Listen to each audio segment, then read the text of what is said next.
الحمد لله نحمده ونستعينه ونستغفره ونؤمن به ونتوكل عليه ونعوذ بالله من شرور أنفسنا ومن سيئات أعمالنا من يهده الله فلا مضل له ومن يضلله فلا هادي له ونشهد أن لا إله إلا الله وحده لا شريك له ونشهد أن سيدنا وسندنا ونبينا ومولانا محمدا عبده ورسوله أما بعد فأعوذ بالله من الشيطان الرجيم بسم الله الرحمن الرحيم فمن شهد منكم الشهر فليصم ومن كان مريضا أو على سفر فعدة من أيام أخر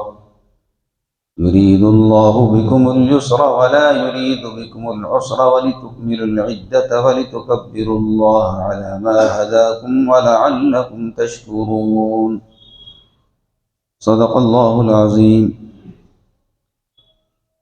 وقال النبي صلى الله تعالى عليه وسلم عن أبي هريرة رضي الله تعالى عنه قال قال رسول الله صلى الله عليه وسلم من لم يدع قول الزور والعمل به فليس لله حاجة في أن يدع طعامه وشرابه أو كما قال عليه الصلاة والسلام. عن أبي هريرة رضي الله تعالى عنه قال قال رسول الله صلى الله تعالى عليه وسلم الصيام لي وأنا أجزي به أو كما قال عليه الصلاة والسلام. یہ دونوں روایتیں بخاری شریف کی آپ حضرات سامنے پڑھی ہیں. بخاری شریف میں الصیاموں کا لفظ ہے، الصیام لی وانا اجزی بہ. بعض حدیث کتابوں میں ہے الصوم لی وانا اجزی بہ.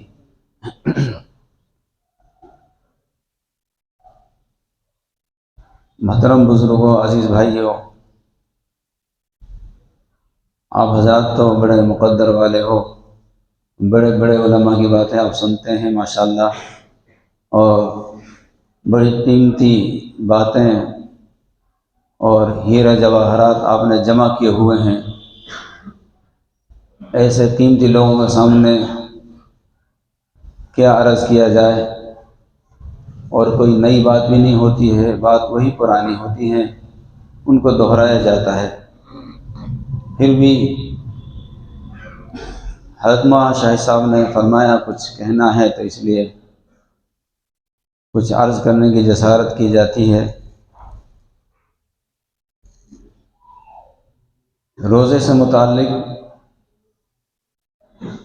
ہمارے سامنے باتیں آتی رہتی ہیں کہ روزہ سن 2 ہجری میں 10 شعبان کے دن یہ روزہ فرض ہوا ہے. یہ رمضان کے روزے فرض ہوئے ہیں. کیونکہ پہلا رمضان نہیں تھا، اس امت کے لیے خاص طور پر ایک مہینہ اللہ تعالیٰ نے رمضان کا ہمیں عطا فرمایا. تو سن 2 ہجری میں 10 شعبان میں یہ حکم آیا. رمضان کے مہینے سے پہلے کیا کیفیت تھی،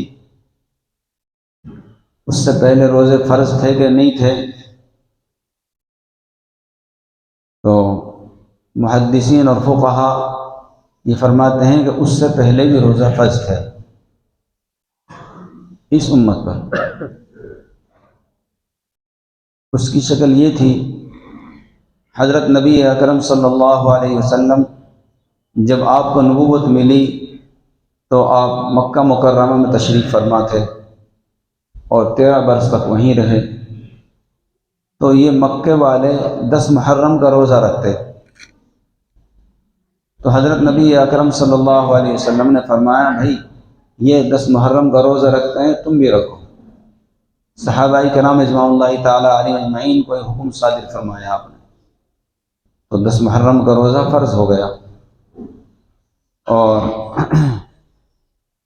اس کے فرض ہونے کا پتہ ایسا چلا، بخاری شریف میں روایت ہے، حضرت نبی اکرم صلی اللہ علیہ وسلم مدینہ منورہ تشریف لائے، اور ایک روز صبح کے وقت میں آپ نے اعلان فرمایا، منادی کرائی کہ بھئی اعلان کرو، جس نے کچھ کھا لیا پی لیا تو وہ آج کے دن کی روزے کی قضا کرے گا، اور جس نے کھایا پیا نہیں ہے وہ روزہ رکھ لے۔ تو ظاہر بات ہے قضا کا حکم تو فرض کے لیے دیا جاتا ہے، اور پھر اس طرح حکم کو روزہ رکھ لے یہ تو فرض کے لیے ہوتا ہے۔ اور یہ اعلان اس لیے کرایا ہے کہ آپ مدینہ میں تشریف لائے تو آپ کو پتہ چلا کہ یہاں لوگ روزہ نہیں رکھتے ہیں 10 محرم کا، تو آپ نے اعلان کرایا کہ 10 محرم کا روزہ رکھیں۔ اور اس لیے فقہاء نے یہ فرمایا ہے کہ ایسی بات تو فرض کے لیے کہی جاتی ہے، اس لیے احناف کا یہاں فرض ہے۔ پھر اس کے ساتھ ایام بیج کے 3 روزے، یعنی ہر مہینے کی چاند کے حساب سے 13ویں 14ویں 15ویں تاریخ ایام بیج کے روزے بھی فرض تھے۔ تو یہ سال میں اگر دیکھا جائے تو روزے کافی ہو جاتے تھے، لیکن چونکہ ہر مہینے کے اعتبار سے تھے اس لیے معمولی بات تھی اور آسانی کی بات تھی، اور اگر حساب لگایا جائے تو رمضان سے بھی زیادہ ہو جاتے ہیں۔ ہر مہینے میں 3 روزے تھے تو 12 تیا 36 ہو گئے، اور ایک محرم کا روزہ تو 37 روزے فرض تھے سال میں۔ تو رمضان تو سہولت لے کر آیا اپنے ساتھ، اس میں سے کچھ کم کر دیے، اور دوسری سہولت یہ لے کر آیا کہ جو فرض روزے ہیں وہ ایک ساتھ رکھ لو، ایک ساتھ آدمی جو ہے یہ اپنا نظام بنا سکتا ہے، اور ایک ساتھ آدمی آسانی سے اس کے لیے جو ہے نا آگے پیچھے کاموں کو کر سکتا ہے۔ اس لیے ہماری سہولت یہ ہر مہینہ نہ کر کے ایک مہینہ متعین کر دیا گیا، اور پھر مزید اس کا فضائل الگ، تو ہم پر آسانی کی گئی۔ اور شروع روزہ میں دوسری بات تھی، وہ یہ تھا کہ بخاری شریف میں ایک روایت ہے، قیس بن سرما انصاری صحابی ہیں، ان کا قصہ لکھا ہے۔ تو اس قصے سے پہلے یہ بات کہ اس وقت میں شروع میں یہ معاملہ تھا، جب روزے رکھتے تو سونے سے پہلے کچھ کھا سکتے تھے، اگر سو گیا تو قصہ ختم، سو گیا سو کھو گیا، اب نہ رات میں کھا سکتا نہ دن میں کھا سکتا، اگلے دن غروب آفتاب کے بعد کھلے گا روزہ۔ تو یہ قیس بن سرما صحابی جو ہیں یہ جو ہے محنت مزدوری کر کے آئے گھر میں، اور یہ آیا تو انہوں نے بیوی سے پوچھا کچھ ہے کھانے کے لیے، تو بیوی نے کہا کہ ابھی تو کچھ نہیں ہے، میں جاتی ہوں ذرا تمہارے لیے تلاش کرتی ہوں کہیں، یعنی اڑوسن پڑوسن سے عارضی لے لیں کچھ انتظام ہو جائے۔ تو بیوی گئی ان کی، اور یہ گھر میں تھے، انہوں نے سوچا کہ تھوڑی کمر سیدھی کر لوں۔ اب جب بیوی آئی ہے واپس، کچھ لے کر آئی ہے ان کو کھلانے کے لیے، تو پورے دن محنت مزدوری کی ہے، محنت مزدوری کر کے مزدوری تو ملے گی جب ملے گی، ابھی تو بھوک لگی ہوئی ہے، تو دیکھا تو آنکھ لگ گئی۔ بیوی نے کہا آپ تو جنگ ہار گئے، آپ ناکام ہو گئے، یہ فرمایا کہ آپ ناکام ہو گئے، کیوں کہ اب نہیں کھا سکتے پی سکتے، اب تو سو گئے، سونے سے پہلے اجازت تھی، اب سو گئے تو سکھ ہو گئے، اب کچھ نہیں۔ اب بیچارے کیا کرتے، کوئی ایسے تو تھے نہیں ہم جیسے کچے ایمان والے، تو پکے ایمان والے تھے، اللہ تعالیٰ نے ان کی ایمان کی گارنٹی دی، اور پروانہ بھی بھیج دیا رضی اللہ عنہم ورضوا عنہ، یہ اللہ سے راضی، اللہ ان سے راضی۔ بلکہ صحابہ کرام اجماع اللہ تعالیٰ علیہ اجمعین کے لیے ایسے ایسے اعلانات احادیث میں ہیں، ایسی ایسی گارنٹی اللہ کی طرف سے ہے، ان کو بتائے تو بھی شرم آتی ہے، کیونکہ ایسا نہ ہو کہ بتا دیا تو ہم بگڑ جائیں کبھی۔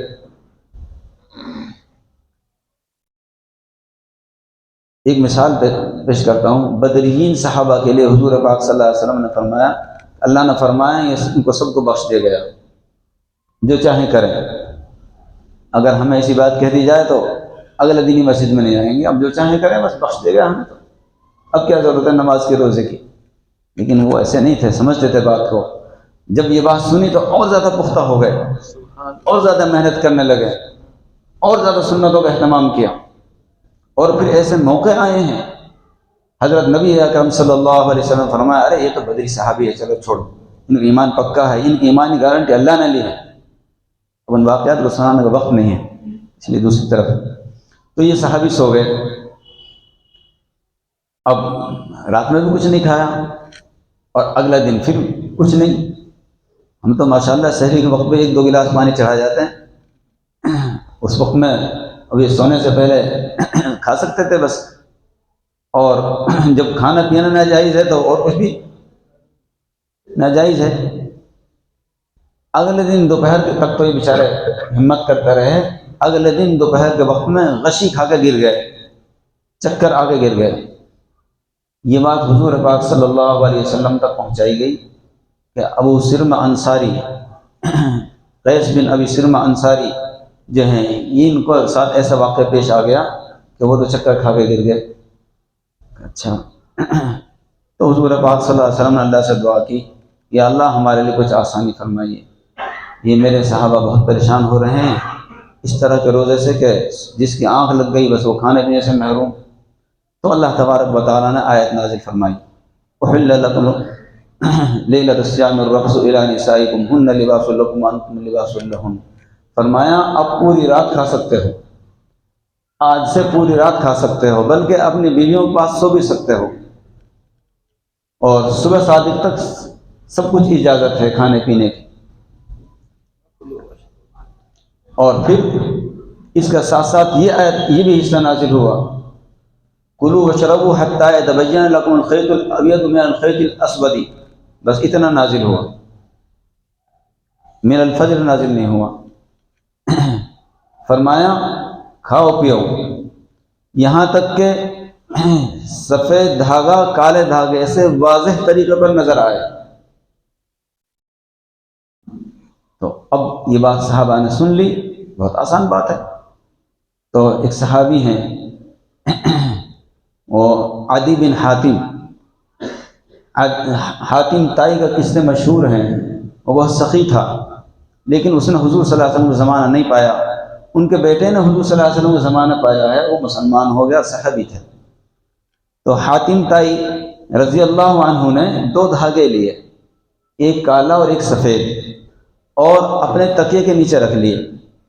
اور اس وقت میں کوئی لائٹ کا نظام تو تھا نہیں، چراغ تھے، چراغ کو رات میں بجھا بھی دیتے تھے۔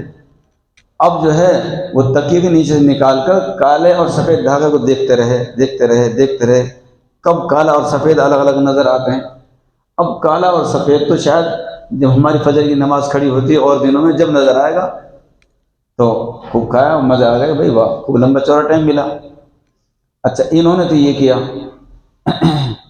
تو پھر یہ صبح حضور پاک صلی اللہ علیہ وسلم خدمت میں تشریف لائے، فرمایا حضرت میری بات اچھی طرح سمجھ میں نہیں آئی، میں نے یہ کیا ہے کہ اپنے تکیے کے نیچے 2 دھاگے رکھ لیے، ایک کالا اور ایک سفید۔ ان کو دیکھتا رہا، وہ تو بہت روشنی ہوگی جب صاف دکھے۔ حضور پاک صلی اللہ علیہ وسلم فرمایا کہ ارے بھائی تم دھاگوں کے لیے بیٹھے ہو، تمہارا تکیہ تو بہت وسیع ہے، تم دھاگے کے لیے بیٹھے ہو۔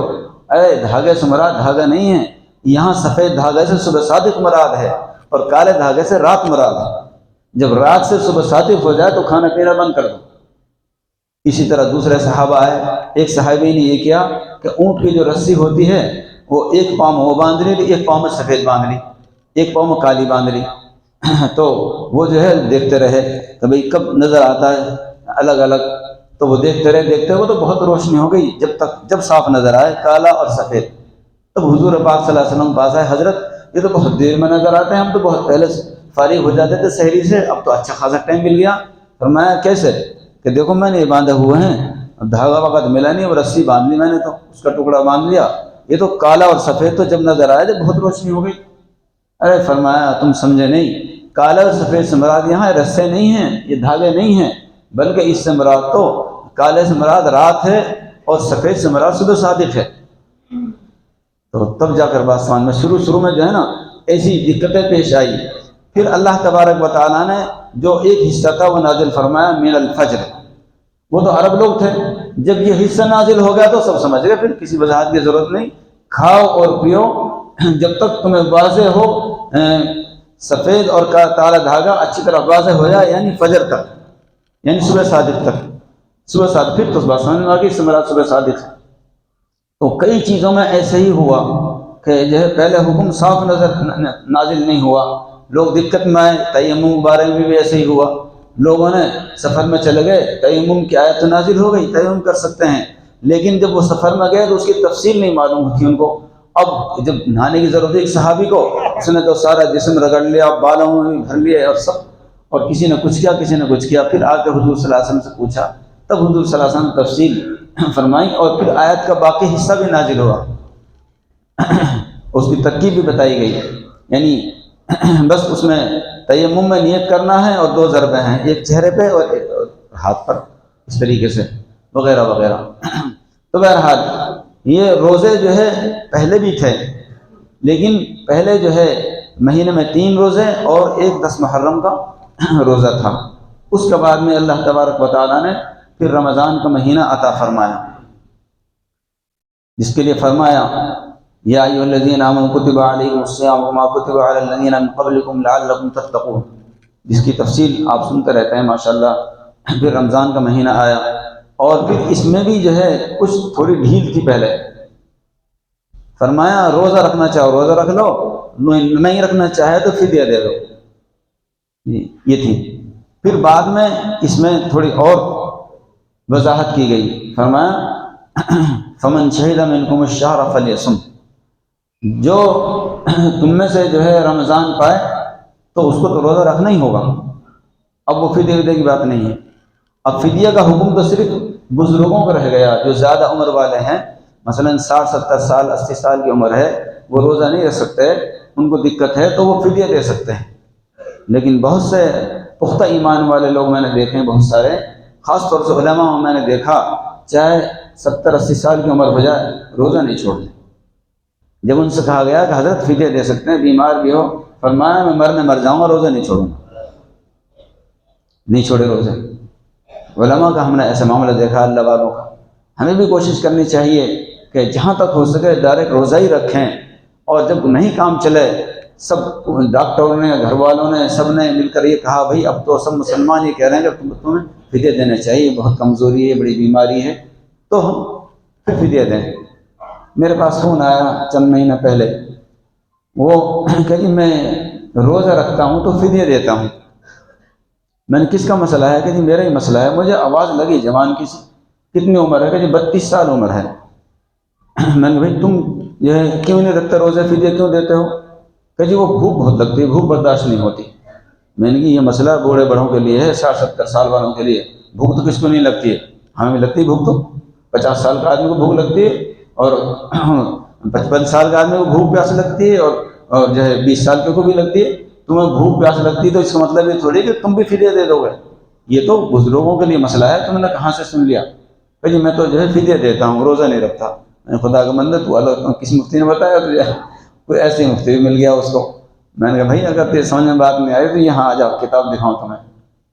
تو عجیب بات، اب دیکھیے پتہ نہیں کتنے ایسے لوگ ہوں گے جو 30 35 سال کی عمر میں فدیہ دے رہے ہیں کہ ہم روزہ رکھنے میں بھوک لگتی. ارے روزے کے جہاں اور مقاصد ہے، یہ بھی تو مقصد ہے کہ تم بھوکے رہو گے، پیاسے رہو گے تو تمہیں خیالات آئیں گے کہ جو لوگ بھوکے پیاسے رہتے ہیں، جن لوگوں کو فاقے گزرتے ہیں، ان کا کیا حال ہوگا.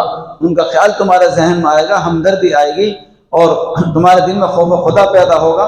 پھر تم اپنے مال میں سے نکالو گے. مال میں سے نکالنا اللہ کو بہت پسند ہے، مال خرچ کرنا اللہ کو بہت پسند ہے. قرآن پاک میں آپ دیکھیں تو جگہ جگہ انفقوا فی سبیل اللہ، انفقوا فی سبیل اللہ، انفقوا فی سبیل اللہ. ایک جگہ فرمایا انفقوا فی سبیل اللہ، تم اللہ کے راستے میں خرچ کرو، خرچ نہ کر کے اپنے آپ کو ہلاکت میں مت ڈالو. خرچ نہ کرنا یہ ہلاکت میں ڈالنا ہے آخرت کے اعتبار سے. ایک جگہ قرآن پاک میں اللہ تعالیٰ نے ارشاد فرمایا لن تنالوا البر حتى تنفقوا مما تحبون، جب تک تم اپنی محبوب چیز، پسندیدہ چیز اللہ کے راستے میں خرچ نہیں کر دو گے تو تقویٰ کے اعلیٰ درجہ حاصل نہیں کر سکتے. بر کے معنی تقوی کے بھی ہیں، بھلائی کے بھی ہیں، نیکی کے بھی ہیں، احسان کے بھی ہیں۔ اس کے 8 معنی آتے ہیں بر کے، اور اس سے بھی زیادہ گنوائے ہیں بعض حضرات میں، 12 بھی گنوائے ہیں۔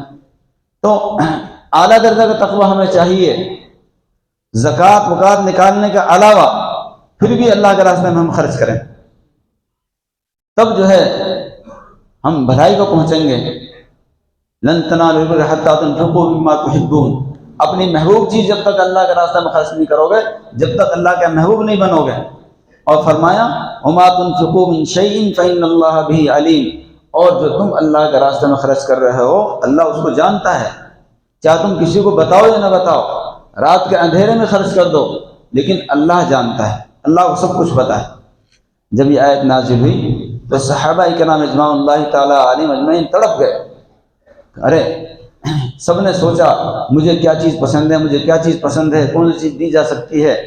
تو آپ کی خدمت میں حضرت ابو طلحہ انصاری رضی اللہ تعالیٰ عنہ آئے، اور حضرت ابو طلحہ انصاری رضی اللہ تعالیٰ عنہ نے فرمایا حضرت مجھے تو یہ جو باغ ہے یہ پسند ہے۔ اور وہ باغ کہاں تھا؟ وہ بالکل مسجد نبوی کے قریب تھا، حضور صلی اللہ علیہ وسلم کے نزدیک سب سے نزدیک وہ باغ تھا۔ آپ اس باغ میں تشریف لے جاتے، کھجورے بھی کھاتے، ٹھنڈا پانی بھی پیتے، اس میں کنواں تھا اور بہت اچھا باغ تھا، اچھا پھل تھا اس میں۔ فرمایا مجھے تو اپنی سب چیزوں میں یہ سب سے زیادہ محبوب ہے، اس کو اللہ کے راستے میں قبول فرمائے۔ حضرت نبی اکرم صلی اللہ علیہ وسلم نے فرمایا بھائی مال تو بہت اچھا ہے، کیونکہ اور پھر اتفاق کی بات یہ کہ اسی سے ان کا گزارا بھی ہوتا تھا، لیکن انہوں نے سوچا کہ جنت مل رہی ہے اس لیے خرید لو، اللہ کی محبت مل رہی ہے خرید لو۔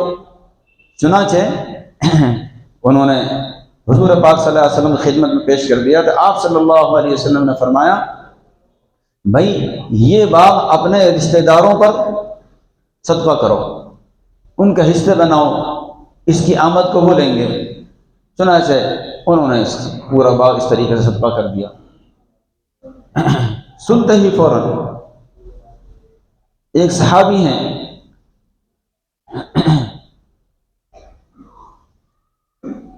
حضرت زید رضی اللہ تعالیٰ عنہ،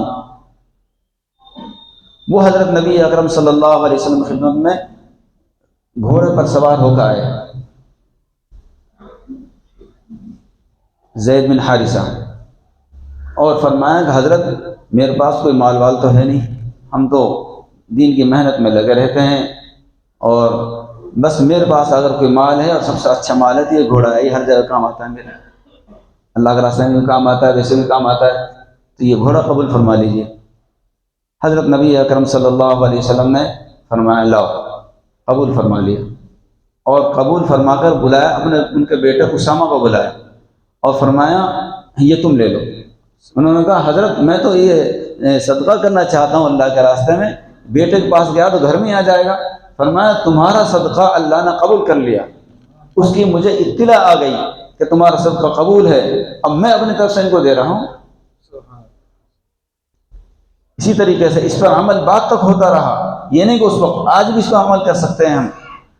حضور پاک صلی اللہ علیہ وسلم کا وصال ہو گیا، حضرت ابو بکر رضی اللہ عنہ کا زمانہ چلا گیا، حضرت عمر فاروق رضی اللہ عنہ کا زمانہ ہے۔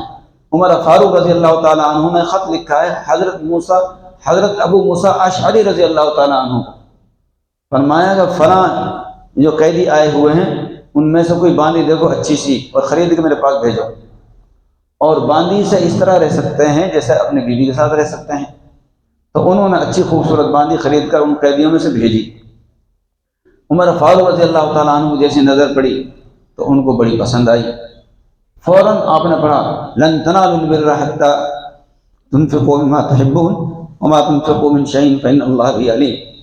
ان کی نظر وہاں پہنچی، فوراً ہماری نظر تو کہاں پہنچتی ہے خیر، اور فوراً فرمایا کہ یہ اللہ کے لیے آزاد ہے۔ صحابہ کرام اجماع اللہ تعالیٰ عنہ کا یہی وتیرہ تھا، کوئی اچھی چیز ان کے پاس آتی تو فوراً اللہ کے راستے میں قربان کرتے اس کو، اور اب تک یہ سلسلہ چل رہا ہے، ابھی بھی ہے۔ ہمارا حضرت نے قصہ سنایا، وہ سنا کے بات پوری کروں۔ حضرت مفتی فاروق صاحب رحمۃ اللہ علیہ نے ایک روز بیان میں بات فرمائی کہ دیکھو یہ معاملہ اب تک چل رہے ہیں۔ ہمارے حضرت مفتی محمود حسن صاحب کے پاس سردیوں کے زمانے میں آپ کے پاس کچھ ہلکی رضائی تھی، تو کسی نے محسوس کیا کہ آپ کے پاس اور بھاری رضائی ہونی چاہیے. اور ہمارے بچے جو دیوبند والے طرف پڑھتے ہیں وہ بہت سردی ہوتی ہے ادھر، یہاں سے ڈبل سردی ہوتی ہے. تو ایک آدمی نے بہترین رضائی نئی تیار کر کے زیادہ روئی کی، بہت اچھی عطر لگا کر حضرت خدمت پیش کی، حضرت آج سے اس کو اوڑھ لے کیجیے آپ. جیسے ہی وہ رضائی آپ کے سامنے آئی، فوراً آپ نے فرمایا کہ بھائی فلاں طالب علم کو بلاؤ. طالب علموں کی فہرست آپ کے پاس رہتی تھی. ایک غریب طالب علم جس کے پاس صحیح سے بستر بھی نہیں تھا، فرمایا یہ آپ کے لیے ہدیہ ہے. بات کیا تھی؟ اس آیت پر نظر پہنچی، لن تنالوا البر حتى تنفقوا مما تحبون وما تنفقوا من شيء فإن الله به عليم. جنت خریدنے والے اس طرح جو ہے جنت خریدتے ہیں. کاش کہ ہماری سمجھ میں بھی آئے، ہم اپنی پسندیدہ چیزوں کو اللہ کے راستے میں خرچ کرنے اور قربان کرنے لگیں تو انشاءاللہ جنت تو اللہ تعالیٰ کے پاس اب بھی وہی ہے جو صحابہ کرام رضوان اللہ تعالیٰ علیہم کے لیے تھی، اب بھی وہی ہے. اور ایک بات، آخری بات سنا کر بات ختم کروں. بخاری شریف میں ایک حدیث ہے، وہاں عجیب اکرام ہوگا. فرمایا جس آدمی الگ الگ طرح کے ہیں، کسی آدمی کو نماز سے زیادہ محبت ہے وہ نفل زیادہ پڑھتا ہے، کسی آدمی کو صدقہ سے زیادہ محبت ہے اس کی اللہ کے ہاں قدر ہے، کسی کو روزہ سے زیادہ محبت ہے اس کی اللہ کے ہاں قدر ہے، کسی کو اللہ کے راستے میں محنت مجاہدے میں زیادہ لگاؤ ہے. تو حضرت نبی اکرم صلی اللہ علیہ وسلم نے ارشاد فرمایا جو تمہاری طبیعتیں ہیں یہ ساری طبیعتیں اللہ تعالیٰ کو پسند ہے، اور جنت کے 8 دروازے ہیں، اور تمہاری طبیعت کے حساب سے اللہ تعالیٰ جنت کے دروازوں سے پکارے گا منادی. فرمایا جس کی نماز میں دلچسپی زیادہ ہے ایک فرشتہ پکارے گا جنت میں باب الصلاۃ ہے، اس دروازے کا نام الصلاۃ ہے، اور یہ دروازہ بہت اچھا ہے یہاں سے داخل ہو جاؤ. اور جو آدمی جو ہے جہاد اور اللہ کے راستے میں محنت کا زیادہ عادی ہے تو وہاں سے آواز لگائی جائے گی کہ باب الجہاد سے کہ اس دروازے سے تشریف لائیے یہ بہت اچھا ہے، اس دروازے سے داخل ہوگا. اور جو آدمی صدقہ زیادہ کرتا ہے اپنی زندگی میں تو باب الصدقہ ہے جنت کے اندر، باب الصدقہ سے آواز لگے گی کہ یہاں سے تشریف لائیے یہ بہت اچھا ہے. جو آدمی روزوں میں دلچسپی رکھتا ہے، رمضان کا تو رکھتا ہے، یہ نفلی بھی رکھتا ہے زیادہ، تو اس کو باب الریان سے جو ہے آواز دی جائے گی کہ تم یہاں سے آؤ، اور وہاں اس کا اکرام کیا جائے گا اور اس میں سے جو ہے اس کو داخل کیا جائے گا. جہاں یہ حدیث بیان ہو رہی تھی، ابو بکر صدیق رضی اللہ تعالیٰ عنہ نے ایک بات سوال کر دیا. ابو بکر صدیق رضی اللہ تعالیٰ عنہ نے فرمایا حضرت کوئی آدمی، یہ جو آدمی جنت کے کسی دروازے سے پکارا جا رہا ہے اس کو کیا ضرورت ہے کہ دوسرے دروازے طرف دیکھے، اس کے لیے تو کوئی دروازہ کافی ہے. لیکن میں آپ سے پوچھتا ہوں کوئی آدمی ایسا بھی ہوگا جس کے لیے سب دروازوں سے آواز آئے گی تو یہاں سے آ جائے، یہاں سے آ جائے، یہاں میرے میں سے داخل ہو جا. تو حضور بخاری شریف کی روایت ہے، حضور پاک صلی اللہ علیہ وسلم نے ارشاد فرمایا ہاں ابو بکر تم انہی میں سے ہو، ابو بکر تم انہی میں سے ہو. جنت کے 8 دروازے سے آواز آئے گی اے ابو بکر اس دروازے میں سے آ جا، اے ابو بکر اس دروازے میں سے داخل ہو جا، پھر تمہیں اختیار دیا جائے جہاں چاہو داخل ہو جانا. تو اللہ کو نیکیاں بڑی پسند ہیں. اللہ تبارک و تعالی ہم سب کو اپنی رضا نصیب فرمائے، ہمارے رمضانوں کو، تراویح کو، ہمارے خرچ کرنے کو اور ہماری نمازوں کو، اور اللہ تعالی ہمارے ہر نیک کام کو قبول فرمائے. وآخر دعوانا الحمدللہ.